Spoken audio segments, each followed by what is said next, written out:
All right, today we're going to talk about something called HAZOP. It's a powerful safety technique that's been saving lives for more than half a century, all by using what you might call a kind of structured imagination. Let's dive in.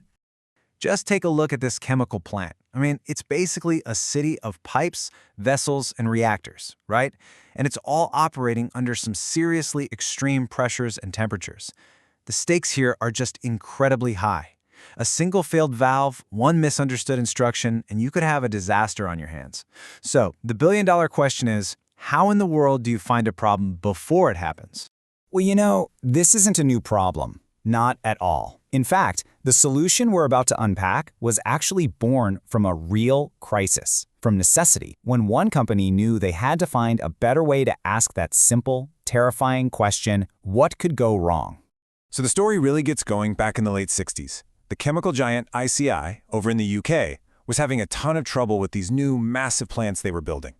So they came up with a structured way to hunt for faults before they even broke ground. By 1974, the whole thing was formalized, and today, that method, HAZOP, is pretty much the gold standard for process safety anywhere in the world. Okay, so what is this thing, really?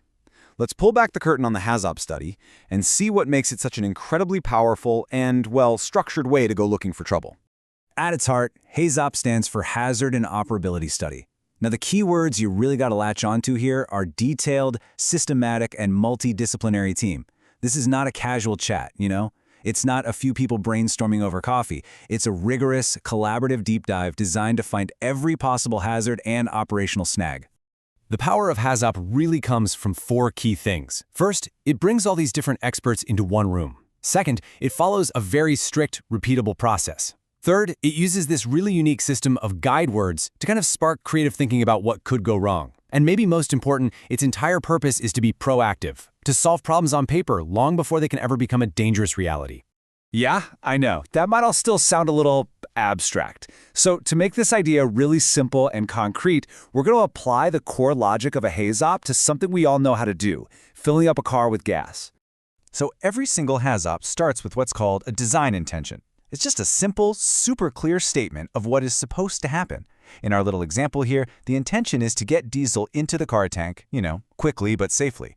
This statement is so critical because it becomes our baseline, our North Star for everything that comes next.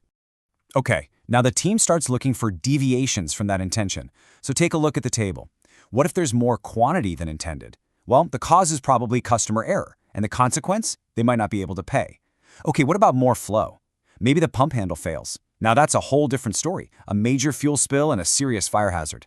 The team just systematically works through these possibilities, linking a deviation to its cause and then to its potential consequence. But wait a minute, how does the team come up with these deviations? They're not just pulling them out of thin air, are they? Nope, they use a simple but frankly brilliant system that acts as the real engine of discovery here. The whole process has two simple building blocks. On the left, you've got your parameters. These are the key physical properties of the system, things like flow, pressure, temperature. And on the right, you have guidewords. These are simple prompts designed to challenge the design. Words like no, more, less, or reverse. And this is where the magic happens. You combine them. You take a parameter, let's say flow, and you pair it with a guide word like reverse. Boom. Together, they create a very specific, meaningful deviation to analyze. Reverse flow. What could cause that? What would happen if it did? This super simple formula is the absolute heart of the HAZOP method. And it is not random, not at all. As you can see from this flowchart, the team leader guides the group to methodically, systematically combine every relevant guide word with every single parameter for each little part of the plant. It's an exhaustive process, and it's designed that way to make sure that absolutely nothing gets missed. Okay, so we've seen how this all works for filling up a car. Pretty straightforward, right? Now, let's connect that simple example all the way back to the wild world of chemical engineering. And here it is. This is the big aha moment. That exact same logic we just used for the car, defining an intention and then using guide words to find deviations, is precisely how engineers tackle a massive, complex system like this one. They just do it over and over and over again for every single pipe, pump, and vessel. The principle scales up perfectly. But at the end of the day, this is a profoundly human process. It only works because it gets all the right minds in one room talking. The process engineer, yeah, they know how the system is supposed to work.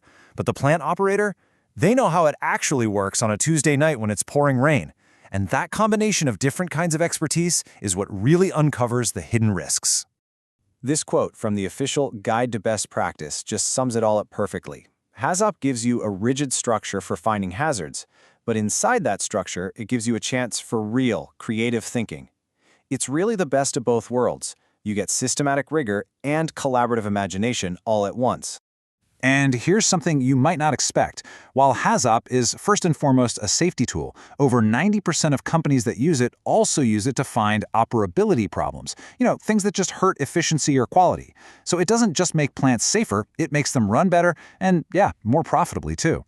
Which kind of brings us to our final thought here. The HAZOP method, when you boil it all down, is a way to apply structured imagination to any complex system to find hidden risks before they can blow up in your face. So just think, what if we applied that same powerful logic to other complex problems? In finance, in software development, maybe even in public policy? What kind of problems might we solve before they ever begin?